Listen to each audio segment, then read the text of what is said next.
Shri Gurubhyo Namah. A very warm welcome to all our audience to yet another session of conversations on consciousness. Today we have a very special guest, Swami Swatmanandaji, joining from Mumbai. Let me just first begin with a small prayer. Sada Shiva Samarambham Shankaracharya Madhyamam Asmadacharya Paryantam Vande Guru Paramparam Ishvaro Gururatmeti Murti Bheda Vibhagini Vyomavatyapta Dehaya Shri Dakshinamurtaye Namaha Bharati Karunapatram Bharati Padabhushanam Bharati Padamarudam Bharati Tirthamashraye Vidya Vinay Sampannam Vitaragam Vivekinam Vande Vedanta Tattvagyam Vidishekara Bharati.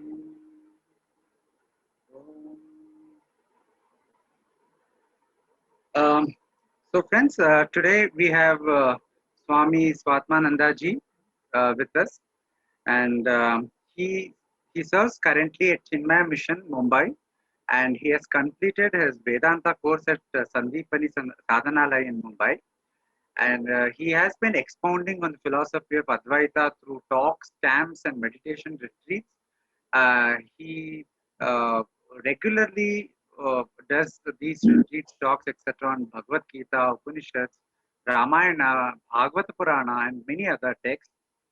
He also takes the Youth Empowerment Program, a value-based leadership program for youth to serve nation and culture.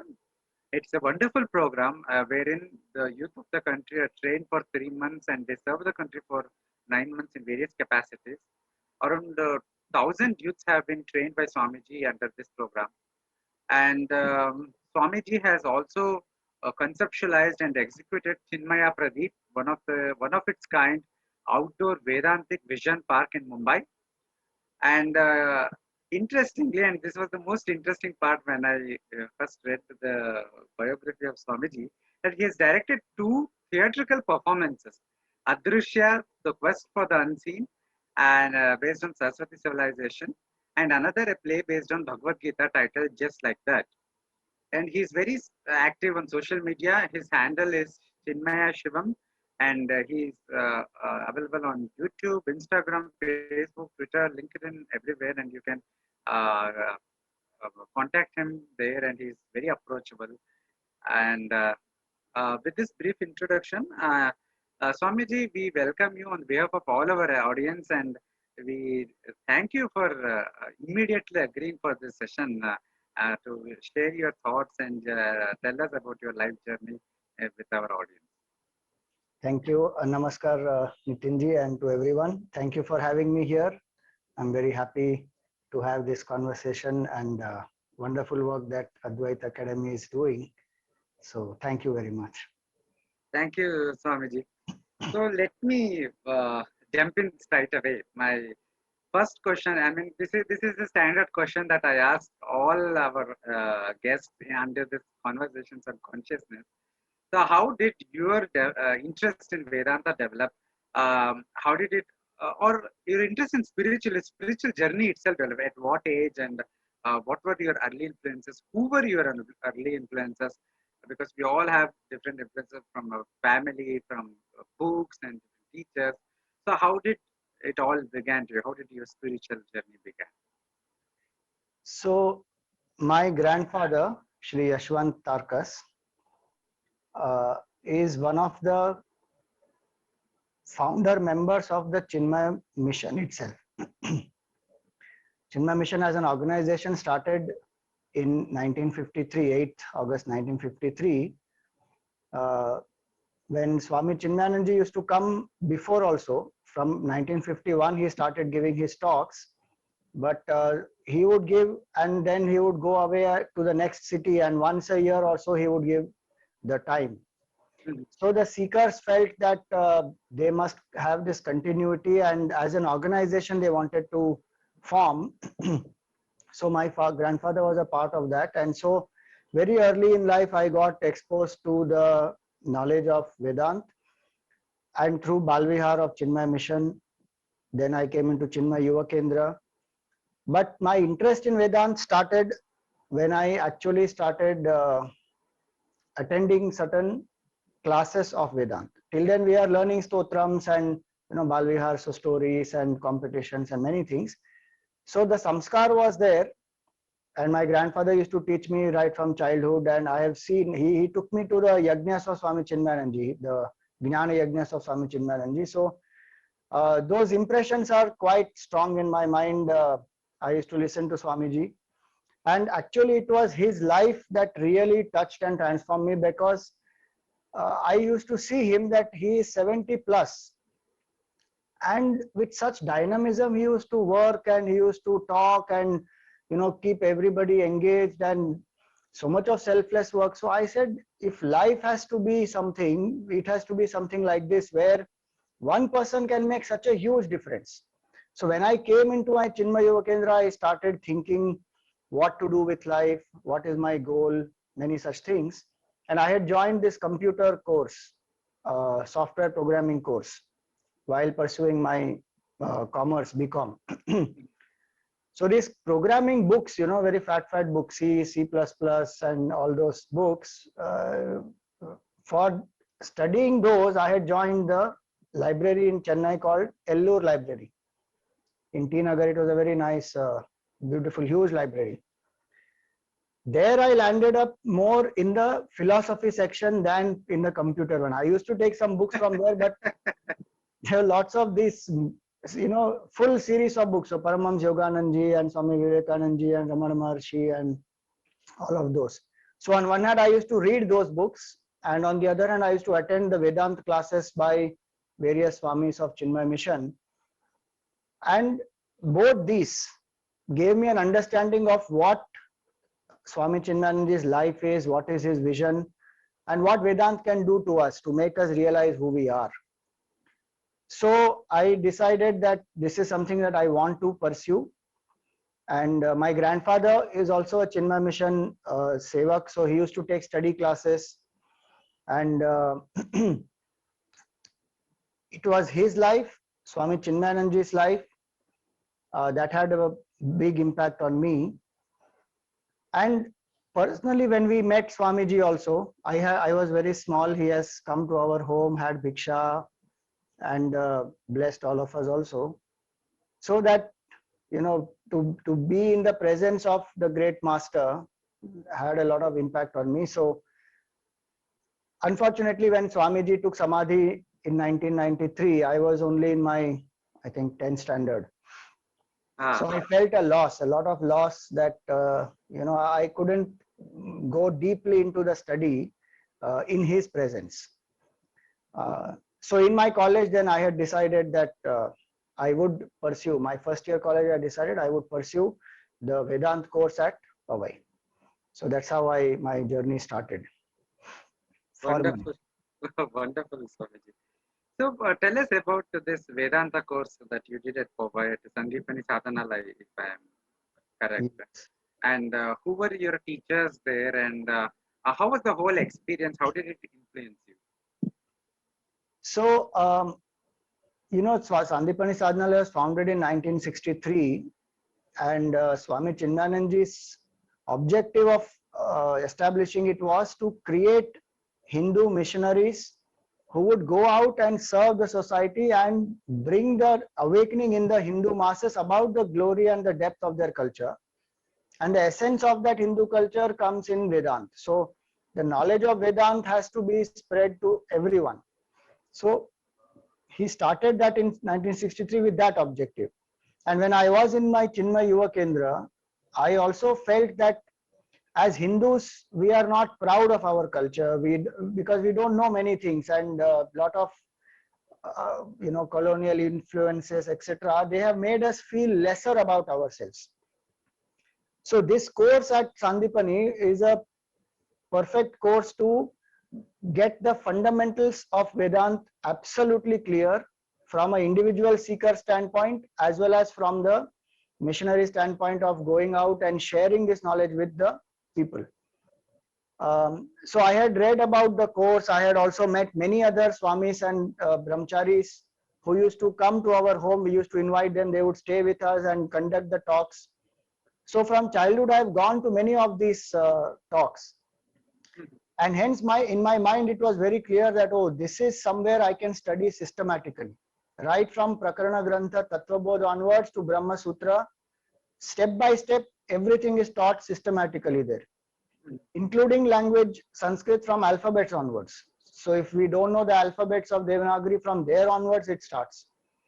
So it was there in my mind that I must study more deeply and systematically. And as we know in our tradition of Vedanta, that we must have a guru to understand. We can't just take the books and study. So when I finished my graduation, I applied for the course. There was a gap of about 9 months to, I think, 1 year between my graduation and this. So that time I used to work full time in the Chinmay Mission and serve and get the understanding of the organization and what is the way in which we could serve, etc. So 1998 is when I joined Sandipani Sadhanalaya. Swami Tejomayananji was the global head at that time, and Swami Chidananji was the main Acharya. So they both were my teachers mainly. There are other teachers who also come and teach at Sandipani, but mainly these two Swamijis were my formal teachers throughout the course. And the experience at that at the Sandipani Sadhanalaya was most holistic, because there is knowledge of Vedanta and systematically, logically explained. Then there are opportunities for sadhana. So we have time and we are taught the sadhanas also. So puja and japa, meditation, chanting, Vedic chanting. In fact, our day begins with Vedic chanting early morning at 5:30. So the whole day we have very structured, schedule, which includes this sadhanas. It includes the Vedantic texts. So morning 5:30 Vedic chanting, then 7 o'clock Vedant class, and then 10 o'clock Sanskrit. And then we have time for reflection. Then at 12 o'clock is Nam Sankirtan. So every day, the Maha Mantra, Hare Ram, Ram Ram, Hare Hare, Hare Krishna, Krishna Krishna, Hare Hare. So 20 minutes Nam Sankirtan. Then we have time for lunch and rest. And then again, 3:30 is a Vedant class. Then we have to do some seva. So Shramdan it is called. So there is seva aspect, and it could be anything. It could be sweep and clean the roads, it could be clean the library, or it could be wash utensils, iron the clothes. It could be anything, any form of seva. Then we have evening aarti at 6:30 and satsang 7 to 8. And after that, again, we have some time to reflect on what we have studied. And that's the schedule for the day. So every day was a very beautiful structured course like this. And there were many batchmates who came from different places. Many people come from abroad also, and that was another experience, to study with a group of students who have come from all across the world. And we used to have a lot of discussions, etc. So the entire experience of 2 years, 15th August 1998 to around 15th August 2000, was beautiful. I should say I feel very blessed and lucky, because that kind of an opportunity doesn't come very easily, where exclusively it is a time only to study, reflect, do sadhana, where there is no other distraction. The society takes care of us. We are called Rishiputras, and the society takes care through their donations, and we are only to study and master the subject there. So it was a very, very inspiring experience there. And at the end of it, you are given a choice. You can commit yourself full time to serve in the Chinmay Mission, or you can go back to your regular life, whatever you want to do. That is most inspiring, because Gurudev never kept any condition that 2 years we take care of you, and you better serve Chinmay Mission at least for some years. We have invested so much on you. Nothing. He lived in complete detachment, and as per the Gurukul system, if anybody wants to offer any Guru Dakshina, they can offer or they can serve. So that is very, very inspiring. Swamiji, at what point did you decide to take sannyasa? I mean, uh, what led to that very big decision? You know, taking sannyasa is perhaps the very supreme one of the supreme decisions which would change the complete trajectory of life, and it is not easy decision. So, what made you take it, or what led to that conviction that this is the path that is for you? So in our Chinmay mission, there is a tradition where after, so when we study in the Sandipani Sadhanalaya, we are in white clothes. And then when we decide to commit full time, then we are initiated into Brahmacharya ashram in the way of the what we call Naishtik Brahmacharya. So the yellow clothes are given to us and our name is changed. And we come under the parampara of the Sringeri Mutt. So the title would be Brahmachari, so and Chaitanya. So that is a time which is given to us, whereby, see, 2 years we have lived in a protected environment in the ashram. We can't go out, and there is no phone, there is no television, there is no radio, no newspaper, nothing. In fact, Kargil war had happened at that time. One World Cup also happened at that time, but we had no idea. Only we were told that there is a war happening and we must pray. So those days we used to every day go and pray and chant the Mrityunjay mantra for our soldiers. But otherwise we have no clue what is happening in the world outside. So 2 years when we live in a secluded, protected environment, we may feel that, oh, now I am a very, accomplished spiritual seeker, but that need not be. So it is important to walk this path with steadiness when we come out. So that I could say that is like about 10 years or so. Generally, one would be as a brahmachari, whereby one lives posted in any center of Chinmay mission and then does the seva according to one's temperament. Not everybody needs to go and take classes. Depending on whatever the swadharma they can do. So that way, if we live and if we feel that, yes, my mind is convinced and I definitely want to take this up as the goal of life and there's nothing more, I don't need to go back to the family or start a family way, etc. Then we decide to take sannyas. There are many, as you know, in Brahmacharya ashram, the next ashram is Grihastha also. So if some people want, they can get back into Grihastha ashram. So I walked the path for about 11 years and the more I went into the field, the more I started teaching, I felt that one is that this knowledge is what I want to realize, because self-realization is the very goal. That was absolutely clear that this is the goal that I want to realize. And the means also became very clear to me that I do not want to go the family way, because I want a full-time commitment only to this path. Not that we can't achieve realization in the family way, it is possible. There are lots of our rishis and many Mahatmas who are that way. But I didn't want any other responsibility, so that exclusive attention can be there for the spiritual unfoldment, as well as the condition of our country when I went through, because we travel and I used to take care of the youth work. So traveled across the country extensively into schools, colleges, and into various towns, cities to give talks. I really felt that, our Hindu culture needs tremendous amount of awakening in the masses. And I felt that this is my calling, that I must do this full time. So around 2011, I decided that now I want to take sannyas. One is for my individual growth as it is, and also that there is no point in me going back, because my heart is in this right now. And also at that point there was one incident that happened. These are all signs actually. So I had a heart condition which I had developed, and my ejection fraction fell down to just 30%, and there was some surgery that had to be done for it. So I observed my mind, because we have studied Vedanta, so we observe, is there any fear? what if the body drops dead, and what do you think? Because it was a ablation which had to be done, and it was done on just a local anesthesia.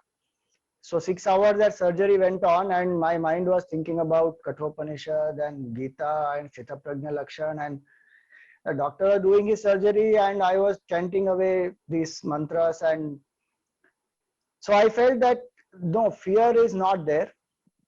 And at these times when Vedant can come to us, that means that there is some grace of Bhagwan, and we should commit to this path. And that time I was told that, would you want to take sannyas? So I said, yes, I can. And that's how I took the decision with the blessings of parents. Of course, we ask the parents, Chinmay Mission, we insist that if sannyas is taken, you have parents, you must take their approval and their consent.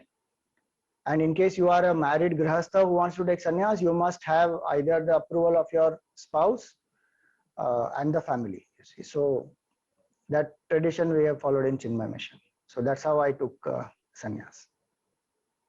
Wonderful, Swamiji. Yeah, your sannyasa diksha was given by which Swami? Swami Tejomayananda ji. Oh, wonderful. That's a very fascinating account, I would say. Especially, I think there are certain incidents that happen in our life that kind of strengthens our conviction. In your case, it was that surgery. Correct. Yeah, so moving further, let me ask some questions related to Vedanta and Yes. how we can understand it better.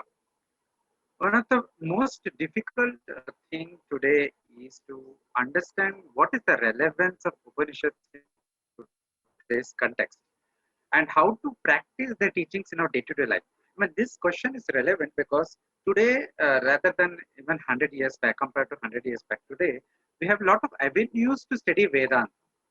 But at the same time, there is also a lot of what I would call as pseudo Vedanta, which is going around everywhere, especially in social media or even otherwise. You know, there are a lot of people who are teaching spirituality per se, but what they are teaching is mostly, you know, pseudo stuff, we can call it. So, and there is an impression that, you know, studying Vedanta will make you a sannyasi. Studying Vedanta make you run away from your responsibility. You know, it will result in breakup of family. And so many confusions are there.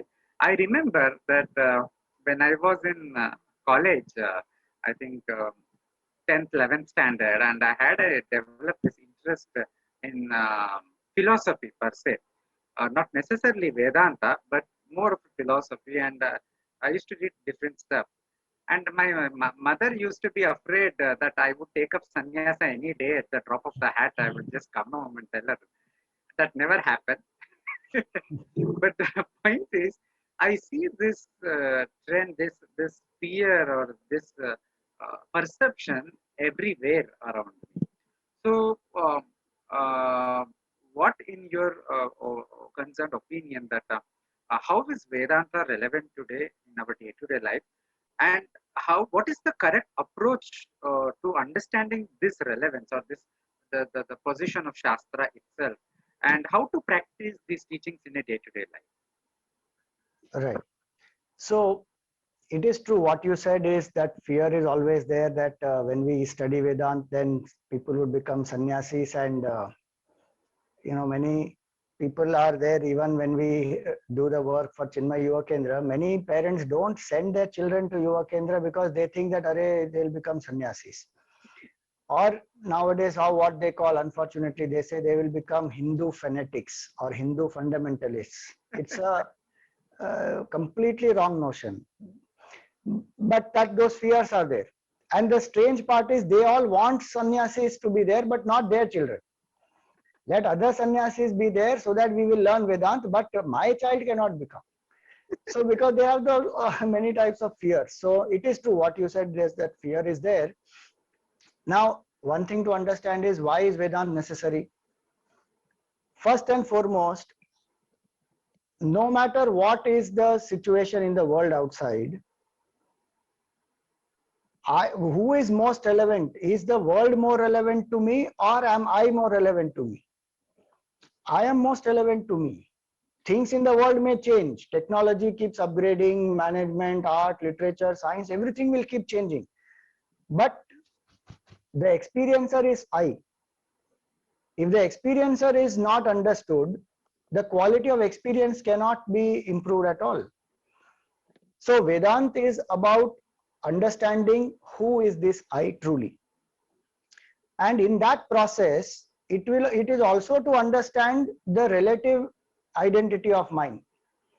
So it is to give us the knowledge of both my relative identity and my absolute identity. Absolute identity is the most important aspect, but relative identity I should know. For example, before I came to Vedanta, I had no idea that there is difference between mind and intellect. No idea. Or that there are three states of consciousness. Maximum we knew is waking and dream. There is a deep sleep, no idea, and the fourth state, absolutely no clue that there is something called Turiya Avastha. So we have so many fundamental things we don't know about our relative personality also. Man, Buddhi, Chitta, Ahankar, who knows that difference? Nobody teaches us any of this. So to understand myself is very important, because what do I want as a common man? If I think I want success in my life, I want love in my relationships, I want a certain amount of popularity, I want to be happy at the end of the day. I am seeking all this from outside. But will I find it outside?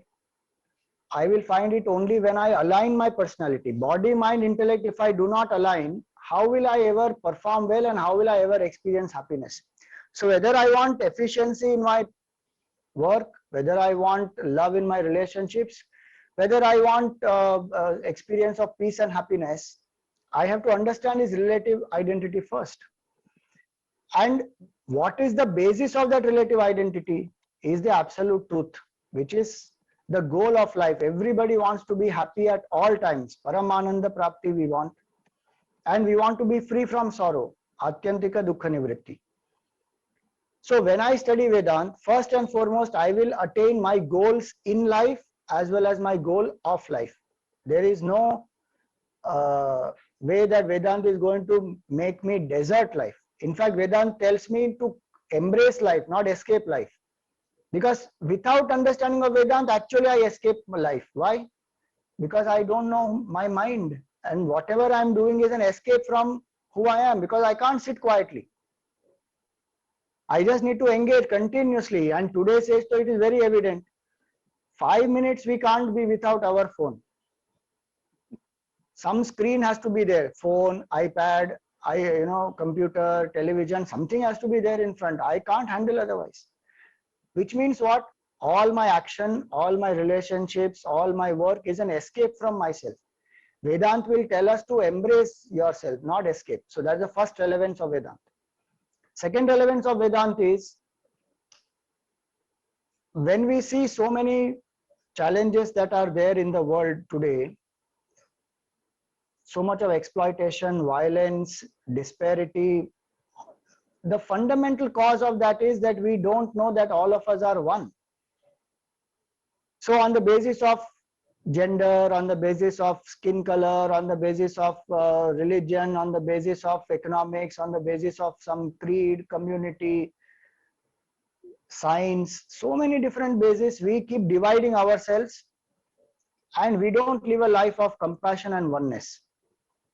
The knowledge of Vedanta will make us live a life of compassion, a life of oneness, and if world has to have peace, knowledge of Vedanta is most important and all the more relevant today. Third reason I need Vedanta also is that I must know the higher reality. I have not got created by myself, nor has the world come out of nowhere. There is a creator who is there. Call him God, call him truth, call him Brahman, any name one calls. But there is an entity. Who is that Brahman? Who is that creator? What is my relationship with him or her? or eat actually. So the point to understand is these three, Jiva, Jagat and Ishvara. Until I do not have proper clarity about these three, my life here is going to land up in some or the other conflict. My potential will not manifest fully. I may be very happy with certain things I have achieved, but each one of us will keep questioning, why am I here? What is the objective? Especially when disappointments strike, we will always ask the question, why this happened to me? What is the objective of life? If everything is perishable, then what am I doing here? Who will give the clarity for those fundamental questions? Vedanta has all the answers plus the methods of how to experience the oneness of Jiva, Jagat and Ishvara. Hence, Vedanta becomes most relevant. And it was there in our Gurukul system earlier.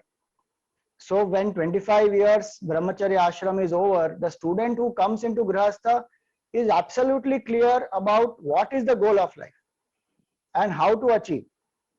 Today, are we not finding that young people committing suicides, depression? How many young people, teenagers going through mental illness, mental health issues? Why is all that on the rise? Because we don't know about our mind, we don't know how to strengthen our intellect, we don't know how to handle our emotions, we don't know what is the goal of life. So if I don't get a certain percentage, I go into drugs. If I have a heartbreak, I get into depression. If I am not able to achieve a certain admission or get a certain promotion, I want to commit suicide. Why is all this happening? Because lack of inner strength, lack of clarity. So Vedanta is absolutely relevant. Whether we teach anything else or not, Vedanta is a must for everybody at every age group. And that's why Swami Chindananji always used to say that spirituality is not a way to look at certain things, it's a certain way to look at all things. It's a vision of life, it's a holistic vision of life. Once I have that vision of life very clear, I can face all the challenges. Even right now, COVID crisis, those who are anchored in Vedanta will be able to go through it much more balanced way. Otherwise, it is devastating what is happening all around. One can lose the mind. And we are seeing that so many, the next pandemic they are saying is the mental health pandemic based on this corona pandemic. So study of Vedanta most important. And how do we apply? So Vedanta has a lot of techniques. The highest realization happens through contemplation. When I contemplate on who I am, which today popularly people use the word meditation, but meditation is not a practice. Meditation is a state of being. Like waking, right now we are in the waking state. Now that waking is not a practice, it is a state to be in. So it's a noun, it's not a verb. So that state where I am effortlessly aware of my divine nature, that is the goal of life, that is called meditation. Vedanta gives us methods towards it, how to realize that. Shravanam, Mananam, Nididhyasanam. Listen, reflect, contemplate. And how to do that? So with under a guru, a trained a teacher who has studied Vedanta and who has experience of Brahmagnan, Shrotriya Brahmanishta, one studies Vedanta from such a person. Then as you said earlier, this pseudo Vedanta will not come into play. If I study from a proper teacher who has come under the tradition, the Guru Parampara, and learn the scriptures in the traditional method, like the Upanishad use the word Vidhivat, Vidhivat Upasannaha. So approach the teacher as per the tradition. You know, in the Mundaka Upanishad, it said, Samit Panihi Shrotriyam Brahmanishtham. Samit Pani means with the Samit sticks in the hands, one keeps on the head and one goes to the teacher. Meaning, I have a burning intellect, I want to know. With that attitude, when one goes to the teacher, not to prove oneself that I am very knowledgeable or that I came to refute what you are saying, you know, or I came to challenge you, let us have a duel. No, with humility I go to learn. Then when I study, I reflect, I realize, I meditate or contemplate and I realize. And Vedanta is so systematic. Suppose one says that no, this Mahavakya study, etc., from a teacher is very difficult. Then Vedanta says, okay, come one level down, do upasanas. There are many upasanas given in the Upanishads. Upasana means the methods to make the mind single pointed and to invoke bhav and surrender. So, like when we see the flag is a piece of cloth or a paper. But for us, it's not a piece of cloth or paper. For us, it is the symbol of the country, and it invokes patriotism in us. Same way, any symbol is used. It could be a symbol from nature, it could be the Shivalinga, it could be a Shaligrama, any symbol. But our bhav is this is Supreme Bhagwan, Brahman, or Ishvara himself. And we meditate. We single pointedly worship. So it invokes emotion, it invokes surrender of the ego. If somebody says, no, that is also difficult, I like nowadays a lot of people use the expression, I am not the puja variety. So if you are not puja variety, then do karma yoga. So what is karma yoga also Vedanta says. Ishavasya Upanishad says that kurvan neveha karmani jijivishe chatagam samaha. Evam tvai nanyathe tosti na karma lipyate nare. How karma will not affect you if you act with the spirit of karma yoga. Now, if that is understood by us, all these are very practical. I can be in the family, do my seva, do my work, take care of responsibilities, but dedicating it to Bhagavan. Only last part of Vedanta tells us to drop body identification in the state of contemplation. Otherwise, Karma Yoga, Upasana, all those can be done by staying at home also. Even Jnana one can obtain. There are so many Grahasthas who go to the Guru, obtain the Jnana, then Shravan, Manan, Nididhyasan they attain. So, actually, if one does a research, statistics one should do. Nowadays, there is data mining and a lot of things people do. That how many Hindus are there? In that, how many people are studying the Vedanta and how many have become sannyasis? Not even 1% would be sannyasis. And still the false notion is if you study Vedanta, you become sannyasi. I think the greatest benefit of studying or grounding ourselves in the fundamental principles of Vedanta is that it provides us, as you quoted Swami Chinmayanandaji, it provides us a perspective, a framework of worldview, to approach everything else in the life, a grounding, so to speak. And I very much liked what you pointed, that Vedanta is not escaping life, it is actually interacting with, immersing in life, right? So this is a perspective which is completely, I have not seen anybody else stating it so succinctly. So it's wonderful. Um, I want to ask another question. It is again a controversial question, so to speak. Um, Today we have an attitude that in Hindu Dharma, sab chalta hai, everything goes. You know, for most importantly, the corollary of this understanding is that the Shastras are unimportant. It is not necessary. It is not needed. Uh, they have no relevance in our day-to-day life. This is an understanding which most people have, even those who do not otherwise have any inimical agenda towards Hindu tradition, who are neutral, but they have this. Especially even in that, when we come to Vedanta specifically, often the Vedanta teachers highlights the Upanishads, the latter portion of Veda, but they kind of discount the earlier portion, the Dharma Shastra, the portion that teach Dharma, and from that Veda then derives the Dharma Shastra, the Smriti tradition. So much so that I have seen a certain section of Hindu intellectuals, Hindu speakers, writers, authors having a kind of apathy towards this Dharma Shastra. So my question is twofold. One, what is the relevance or role of Shastra in Hindu Dharma? Two, as a teacher of Vedanta, as a Swami in the Advaita tradition, how do you see the role of Dharma Shastra? especially the Smriti tradition, and what are your assessment or approach? Okay. So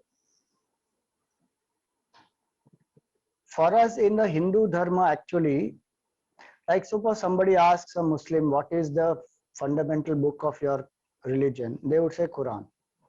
If somebody asks the Christian, they would say Bible. But if somebody asks the Hindus, one is many Hindus don't know which is the book. Some people would say Bhagavad Gita, some people would say Ramayana, some will say Mahabharata. But our entire fundamental concepts of Vedanta, the entire Sanatan Dharma is based on the Veda. Vedo Akhila Dharma Moolam. And as you said, the Vedanta is the last part of it. Who actually is qualified for the last part of it? The Adhikari of Vedanta is somebody who has Sadhan Chatushtaya, Vivek, discrimination between real and unreal, Vairagya, that is dispassion towards sense enjoyments here and hereafter, Shatka Sampatti, the sixfold virtues of mind control, sense control, forbearance, ability to withdraw, faith, absorption, and mumukshutvam, intense desire to be liberated from one's own ego, one's own mind. How many people have that qualification for Vedanta? Is very less. So if somebody wants to study Vedanta without being an adhikari, it can be bhuktaye, not to muktaye. It is only for filling one's belly or to do some shabdajalam maharanyam. Go on giving elaborate discourses. It will not lead to mukti.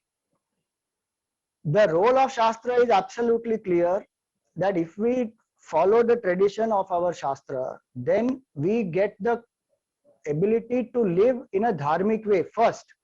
Without Dharma, Vedanta is impossible to live. And who is giving us the knowledge of Dharma? Veda.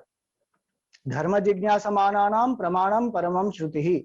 And Brahma jignasamananam pramanam paramam shrutihi. Shruti is the praman for Dharma and Brahma, both.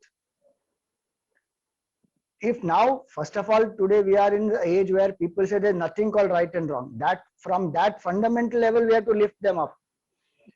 Secondly, if they say, no, there is something called right and wrong, they will say it is all relative. It depends on what we feel.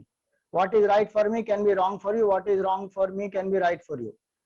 In a certain context, one may say that, but who determines what is right and wrong? It cannot be determined by whims and fancies of individuals. Dharma Shastras are the praman for it. And hence the Gita also says, Tasmat Shastram Pramanam te karya karya vyavasthitau. Jnatva Shastra Vidhanoktam karma kartum iharhasi. I must know what is the Shastra. Because it is a time-tested tradition, time-tested wisdom, which has also adapted itself to the changing times. The Smriti Shastra is a Shastra which adapts to the various yugas, and as per the Yuga Dharma also it will be adapted. And we are supposed to at least understand that, so that we have clarity about the principles. Then we can apply in our life. But if we don't study the Smriti Shastra at all, and we don't want to understand the basis of decision making in our daily life, then it is a very gross intellect, or a very intellect which is not properly discriminative about right and wrong. That intellect is not ready to do Atma and Atma Vivek, because Dharma Vivek comes before Brahma Vivek. If Dharma Vivek is not there, how it will be possible to realize Brahman?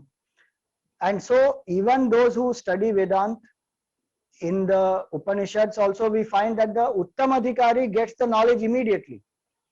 But for the Madhyam Adhikari, Upasanas will be prescribed, and for the Manda Adhikari, one has to live the values. If you study the Kenopanishad, very clearly the values are given after Upasanas. Follow these values, Satyam and Ahimsa, and those values have to be followed. The Smriti Shastra gives us the values clearly. Smriti Shastra tells us about day-to-day life, so many things that we have to go through. What is the dharma of a grahasthi? What is the dharma of a vanaprasthi? What is the dharma of a son, of a wife, of a friend? So many things it gives. And many other aspects, when we study the Smriti only, we will understand. Today's age, we may not be able to understand, we may not read so many other Smritis. At least Bhagavad Gita as a Smriti one should read to understand certain fundamentals. Without study of Smriti, I would say as a teacher of Vedant, the understanding of Vedant will be incomplete. One has to study the Smriti Shastra, and that's why the students of Vedant should at least study those Prasthanatrayi. In that, Gita is the Smriti.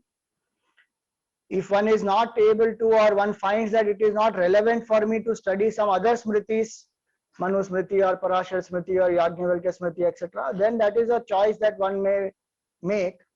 I would say if you open and read, you will find many things applicable even today. But just for argument's sake, if somebody says, no, I can't study all those things, at least study the Gita. Don't directly jump to Upanishads. I have seen so many people don't want to study any Prakarana Grantha also. They will directly want to study Upanishads. I tell them first start at least with the Tattva Bodh, Atma Bodh, then come to Gita. But no, straight Upanishad. And then they'll say Upanishad is very dry. It's bound to happen. So there is a paddhati. Shastra gives us full knowledge. Shastra gives us systematic knowledge. And the spiritual evolution I can experience if I follow the tradition of the Smriti and the Veda. The Veda also is broadly divided, not a very compartmentalized, clear distinction, but broad division. If we say major part is Karma Kand, then comes the Upasana, and the Jnana is the last part. In general, broadly. That's the scheme of evolution. So Smritis are important. One must study, one cannot discount them, because that will give us clarity of Dharma. That is a training for Brahma Vidya.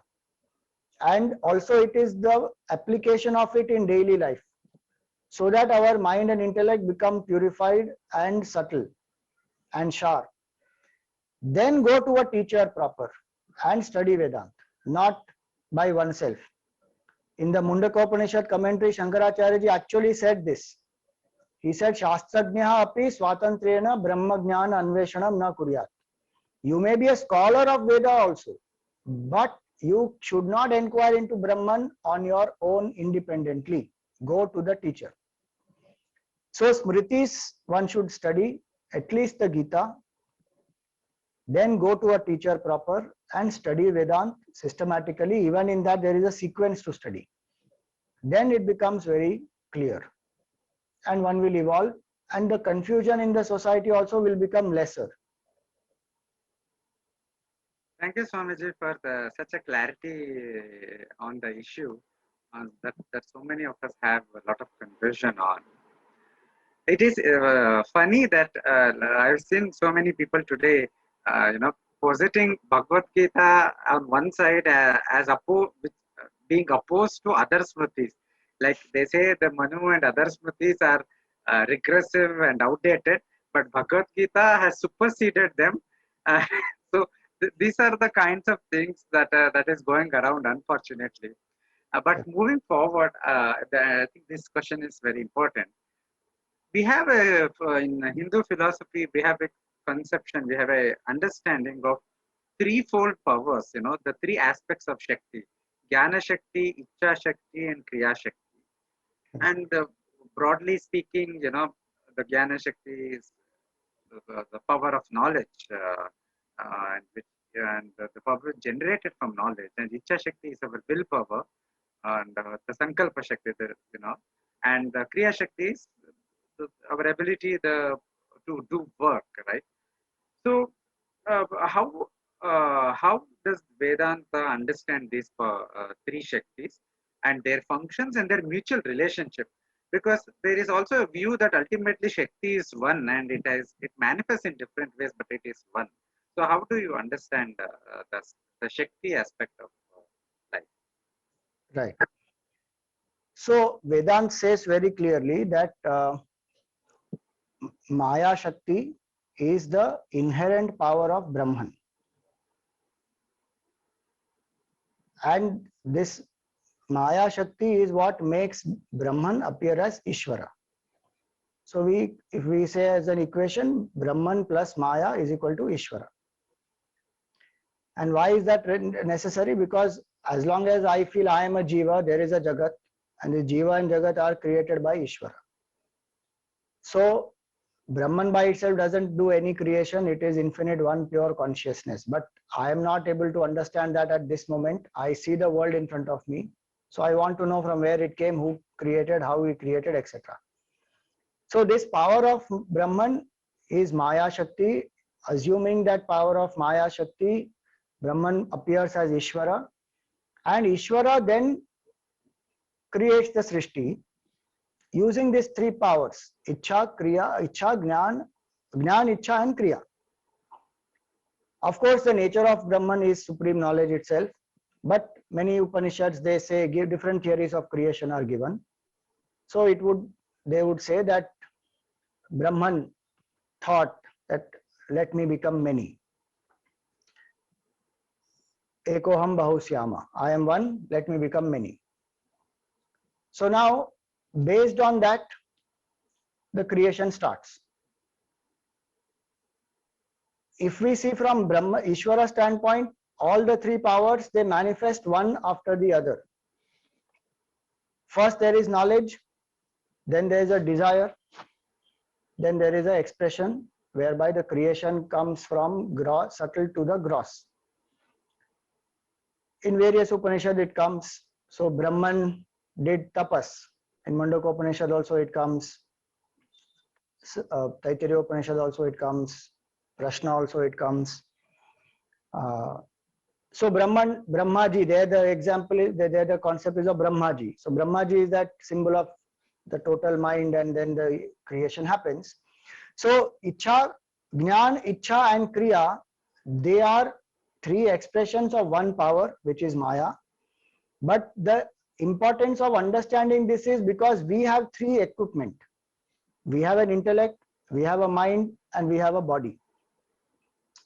And being expressions of that supreme, if the supreme has these three powers, we also have these three powers. Like the properties of water will be there in every wave. In the same way, these three powers of supreme are there in all of us also. And our life goes on by these three powers. What we know is what we will be able to desire. If I don't know anything, absolutely, I will not have a desire for that. Suppose somebody tells me something that, have you eaten this particular dish, pizza, dosa, let us say. Now somebody told me, I got the knowledge of it. Once I got the knowledge of it, it creates a certain impact on me. Then I may desire, oh, let me have it. So Jnana created that Ichha. And if I sustain that Ichha and I don't contradict that Ichha with something else, it will make me do action to go and find out where can I get it, and then I will actually get and enjoy it. That is one connection between Jnana, Ichha and Kriya. And so it is important that our knowledge must be very clear. If my knowledge says money is everything in life, then my desire will be at any cost get maximum money. And so we say that, the love of wealth has made the wealth of love disappear in our lives. Because the knowledge is that money is beyond everything. Money is about family, money is about relationships, money is about integrity, it's about everything. Now the knowledge is that now my desire will be for money, and in my action I will not look at what is right, what is wrong. Yena kena prakarena, anyhow get money. So I will follow corruption, I will do whatever is required. But if my knowledge says no, you have desires, but they should be dharmic. Like in the Gita, Bhagavan says, Dharma viruddho bhuteshu kamosme bharatarshava. I am that desire which is not opposed to dharma. Now that is a knowledge. So I will, when a desire arises, I will first find out, is it dharmic or adharmic? If it is dharmic, then do I need to follow it? Do I need to fulfill it? If it is adharmic, I just need to drop it. So my knowledge influences me the maximum. So I should be very clear what is my knowledge, and is my knowledge sound knowledge, or is it, randomly picked up from anywhere, and then because it is sounding nice, or it is the so-called in thing to do, or because everybody is doing it, then I also follow. Now, Shastra is very clear. We should have proper knowledge that will influence our Ichha, and that Ichha has tremendous power. That Ichha will become then the action if I sustain that Ichha properly. The more I am convinced that I need this to happen, the more will be the thought power generated, the emotion connected with that, then it will manifest in my action. So the willpower that you said comes from the conviction of why I need this and how much emotion is connected to it. Like in the corporate world nowadays, they say you don't have just goals, you have emotionally compelling goals. If you have emotionally compelling goals, then nobody has to tell you that do overtime and do this and do that. You will emotionally get connected that you want to achieve this goal. So that is the power of Ichha, and then comes power of Kriya. In the power of Kriya, it is if first two are clear, Jnana and Ichha are proper, then the power of Kriya is to focus single pointedly on what is the work at hand, what we call in the Gita, Yoga Karmasu Kaushalam. Dexterity in action is yoga. So keeping the mind where the hands are, that's a quote of Swamiji, Chinmayanandaji. Bring your mind where your hands are, meaning be in the here and now and fully act. Then results will manifest. They may not manifest in the time span that we want always, but it will manifest.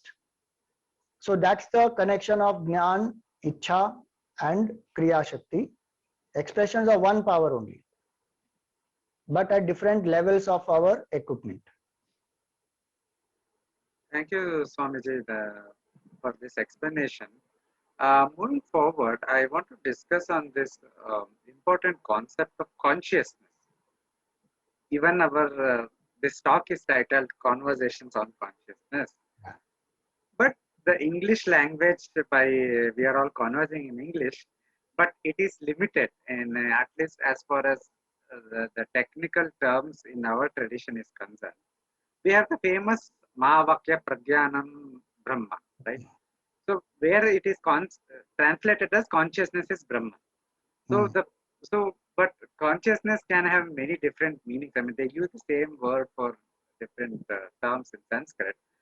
So what exactly is Prajnanam? Pragya that the Upanishad refers and equates it with Brahman. What exactly is this, and what is the Upanishadic view understanding of consciousness? So consciousness is Brahman. This Mahavakya Prajnanam Brahma is from the Aitareya Upanishad. And in that Aitareya Upanishad, the context in which this comes is important to understand. The creation, different aspects of creation are being explained. Right from Devata onwards to human beings, plants, birds, animals, everything in this creation is an appearance of consciousness. So that whole big paragraph about the creation concludes with this statement, the Mahavakya, that Prajnanam Brahma. This whole thing is consciousness. Now, what is the meaning of consciousness? Generally, people think consciousness means simple language. They think that, okay, somebody is conscious. Right now, both of us are conscious and we are conversing. Suppose we go into sleep or we become unconscious. So then that is a state which is opposed to consciousness. No, not that way. Or some people misunderstand it to be conscience. Conscience is the sharp intellect which knows what is right and wrong. What is this consciousness actually?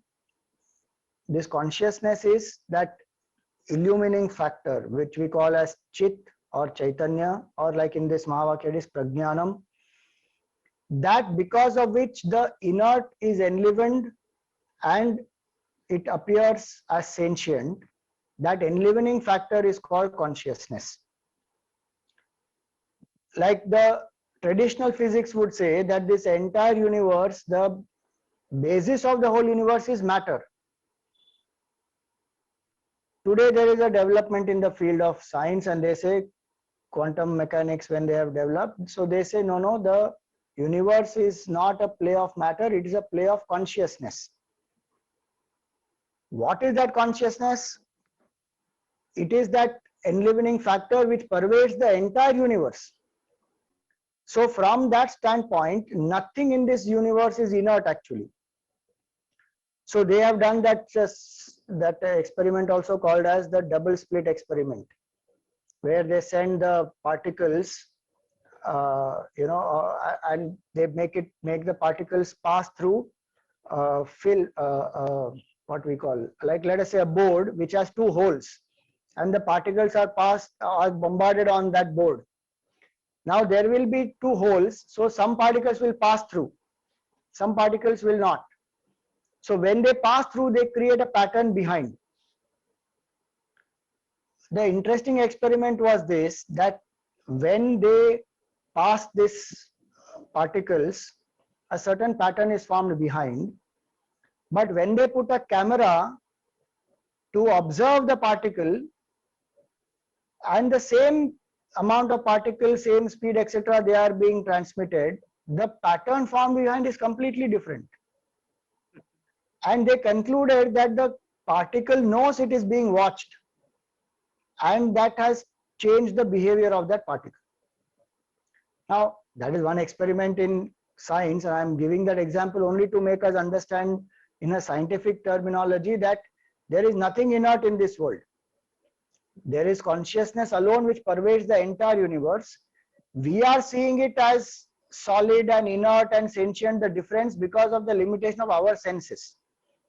So that's why Vedanta says that enlivening factor which appears as inert and sentient, akhanda mandalakaram vyaptam yena chara charam, chara and achara, both are pervaded in this whole universe by only one consciousness. And the nature of that consciousness is enlivening. It is infinite, unborn, unchanging. So it is not any power like how we understand today, any solar power, thermal power, nuclear power. Consciousness is not an inert power like that. Many people think consciousness is energy. Like now a lot of people say, I don't believe in God, I believe in energy. God is energy.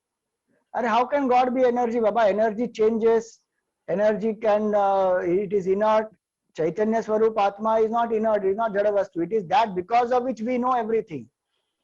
So if the eyes are able to see, if the mind is able to feel, if the intellect is able to think, that is because of the presence of consciousness which enlivens it. So that is the consciousness in me, which is the consciousness in the entire world. One who realizes that prajnanam in me is that Brahman. Brahman is the substratum of the whole universe. That there is only one consciousness which pervades the whole universe, including this equipment. So that's why it's a Mahavakya. The individual self or consciousness and the consciousness which is the basis of the whole universe is one and the same. That's the meaning of that prajnanam Brahma. And so consciousness means the enlivening, illumining factor. Wonderful, Swamiji, especially that you mentioned about how consciousness is not energy, force, or anything. I think a lot of issue is in using this English equivalent terms, because we use energy and force to refer to even Shakti. But I think power would be more better translation. But even that will not actually completely capture the essence of the term Shakti itself. So more we incorporate the Sanskrit terminologies and explain them, because mere incorporation is not enough. We need to understand the meaning. For example, the terms like Brahman has a very specific meaning in Vedanta, or Atman has a very specific meaning. Ishvara also has a specific meaning. It's not just God, there is not, it's not a translation per se. Correct. So that is where we are losing the plot. A lot of us are. Correct. So since we are coming almost towards the end of the session, I want to ask 2-3 quick questions. Yeah. The first one is about that youth empowerment program that you are conducting, and the theme park, Chinmaya Pradeep Vedantic Vision Park that you have designed. So can we quickly tell our viewers more about these two initiatives? So the Youth Empowerment Program is a value-based leadership program, and the objective of that is youth must empower themselves and empower other youngsters. What we found is that when we like you had said earlier, when people go to spirituality, many people feel that, they would become sannyasis. So many young people, when we as sannyasis go into a college and talk, first of all, they don't allow us to talk. If we manage to get in and we talk, many are not ready to follow or understand because they have a block in their mind. So what we found, it is better that if young people talk to young people, we can train the young people. And it is easier for the young person to relate to another young person who is like them. So we take graduates or postgraduates, generally between up to the age of maximum 26 or 28, there we stop. And we train them for 3 months in study of Vedant, some aspects of Hindu culture, some aspects of practical training of how to conduct workshops, etc. The objective is first foremost that they must understand themselves and they transform their attitude towards themselves and life, that we become seekers first and foremost, and we become rooted in our culture. Then we go out and share the knowledge, that how this knowledge has benefited me, how it has given me more clarity, how I am able to control my mind better, and then the culture aspect. So 3 months they stay in a place, in an ashram environment like the Gurukul, how we have the system in that way.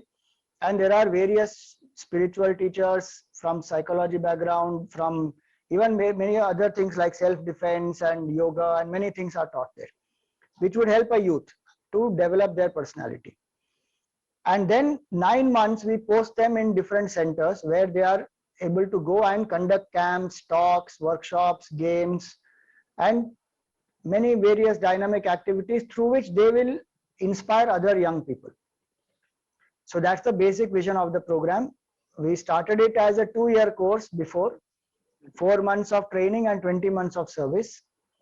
And slowly then we have made it into 1-year course. It's a diploma course that people get a certificate at the end of it.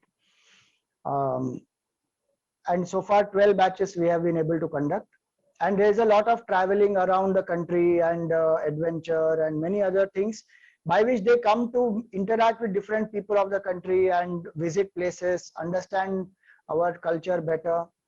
So that's the basic design of the program. The Vedantic Vision Park, Chinmay Pradeep, in 2016 we celebrated the centenary year of Swami Chinmayanandaji's birth.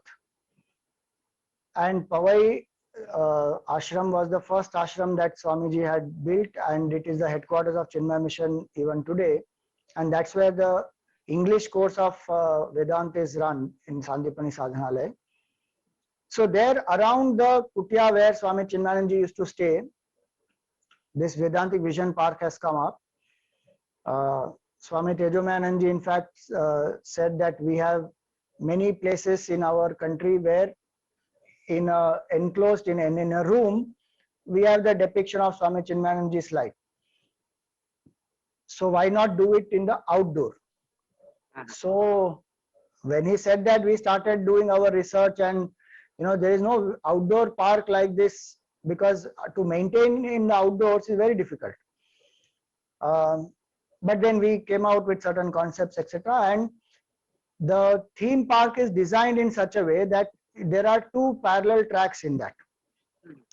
One is that it is a story of transformation of a non-believer to Swami Chinmayananda. Swamiji was a non-believer, and then slowly he became an agnostic, and then he went to the Divine Life Society to expose the bluff of the sadhus, is what he used to say. And there he transformed, and then committed to sannyas, and then committed to sharing this knowledge. So it is his life. Swami Shivananda, is it? So yes, Swami Shivanandaji gave him sannyas diksha, and Swami Tapovanam was the teacher who took him into greater depth of study of the Upanishads. So Diksha Guru is Swami Shivanandaji, and hence, and because Swami Shivanandaji comes under the Sringeri Parampara, so we all come under that Parampara. So Swamiji, it is his life depiction, that what he did, how did he transform, because he was also a freedom fighter and someone who was very active, about our culture, and he committed to reviving of Hindu culture. So one is his life story and what did he achieve and what are the various ways in which Chinmaya Mission does the work of sharing this knowledge. And the second is we also have in it the essence of the Upanishads. So the Mahavakya Mandir, there are very many unique features of that. You must have seen temples across the country which are about deities, but here we have 4 temples which are dedicated to 4 Mahavakyas. Wonderful. And the Mahavakyas are depicted around, and there is an altar where the Mahavakya is written, and one can sit and meditate there. The Mahavakya is written around also, and there's an audio guide people have, so one can listen also and reflect on the mantra.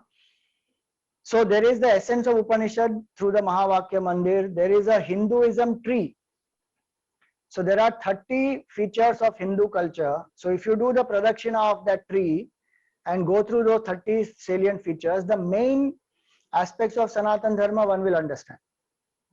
And also there is a depiction of the Hindu knowledge chart, that what is the vast amount of knowledge that we have. So there are many features like that, the essence of Hindu culture, essence of Mahavakya Upanishads, the Sthita Prajna Lakshan from the Gita was very dear to Swamiji. That is also there. He had made a BMI chart. So if anybody has no background of Vedanta at all, if they just understand BMI chart, they will know the essence of Vedanta. So we have depicted that BMI chart in a circular fashion. People can walk around it and walk on it and listen, and they'll understand Vedanta through that. So there are many such interactive places in that Chinmay Pradeep to understand different aspects of our dharma. And so that's where exactly is this park located, Swamiji? This is in in Powai there is Hotel Renaissance. Next to that is our ashram, and in the ashram of Chinmaya Mission, it is called Sandipani Sadhanalaya or Central Chinmaya Mission Trust.